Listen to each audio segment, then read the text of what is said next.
going to start working on stealth walking or silent movement. That's called Shinobi Aruki, which means silent walking, right? Now, the first stealth step that we always go over is called Shinobi Ashi. Now, I've gone over stealth walks every time we have a Taikai. I mean, I've done this step in front of a camera so many damn times. You know what I mean? And I know the majority of you guys have seen it. So what I'm going to do is I'm just going to go through the finer points of each technique. And I know some of you have not been here before, so maybe you haven't seen them, or if you haven't watched the videos or seen me before. So those of you guys who have done this countless times for all these years, please work with those that have not done this before. We can all just kind of, we don't have to make this aspect a really long, drawn out talk, okay? So the first one we're going to do, the first drill we're going to run is Shinobi Ashi. So Shinobi Ashi is silent foot. It's the first step in Tomodo Shinobi Jutsu. When you do this technique, it's important that your hips are pointed to the target that you want to go, okay?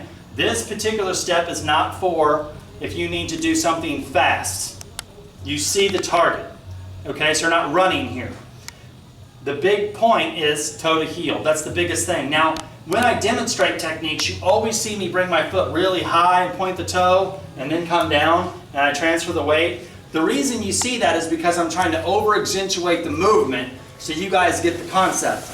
The reality is if you pick up your foot high enough to go over whatever foliage you're in, that's fine.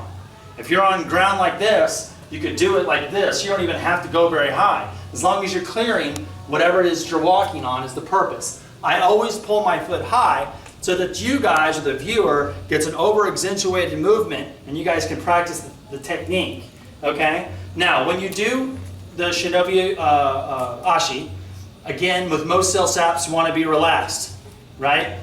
Even the old saying, fixation is the way to death, fluidity is the way to life. The more tense you are, tight you are, the more noise you're going to make, right? The oak tree breaks under pressure, the willow will bend. So keep that in mind. So you want to make sure everything is flexible. You don't keep stiff joints. When you constrict the body, meaning when you raise the leg, you inhale through the nose.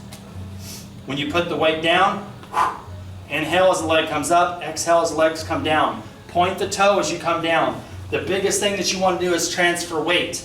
The reason most of the time when people make sounds on wooden floors, out here, the biggest reason is because in the transfer of weight, it's never when one foot is down. If I've got this foot down and I'm on the grass outside, walk out there in the grass, if this foot has 100% of my weight, I can swing this leg around, I'm not making any sound. I make the sound when I transfer one side to the other. That transfer of weight is where you really get the majority of the sound. So at that point, knowing that, when you transfer, it's important that as I pick my foot up and I put it down, we go toe to heel. As I put my foot down, I transfer slowly, meaning my heel will pick up on my back foot and I slowly put the heel here. Now that the weight is transferred, I've got 100% on this one, I'll then move to the next step. Toe, heel. Point the toe, toe, heel. Yeah, I mean, I know the majority of you get the concept, you've done this before. But work with those who haven't, I'll be out there, but we're going to practice the technique. The way I want you guys to start is we're going to start at the top here, we're going to go all the way down to the ridge line, come all the way back, work on a few techniques, and we'll get to the next step. Okay? Right. Ultimately, keep that going for a second. Ultimately, stealth walking is to be able to control your body in the environment that you're in. That is key. If we do stealth walking here on the concrete, it will be different than there in the grass, there in the gravel, and there in the sand. The principles of the walk will not change. Shinobi Ashi is Shinobi Ashi. The toe to heel principle is still toe to heel. It doesn't matter where you go. The inhale as you bring the knee up, exhale as you bring the knee down. That principle does not change. The transferring of the weight, making sure you have 100% on one side before you move to the next. That principle does not change. The way that you do it will change based on the element or the environment that you are in.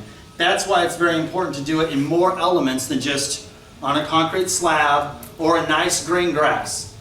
You do it in gravel, you do it in thickets, you do it in sand, you do it in all these places that you can know your body better. The more experience you have, the more you can control your body, the better you're going to be.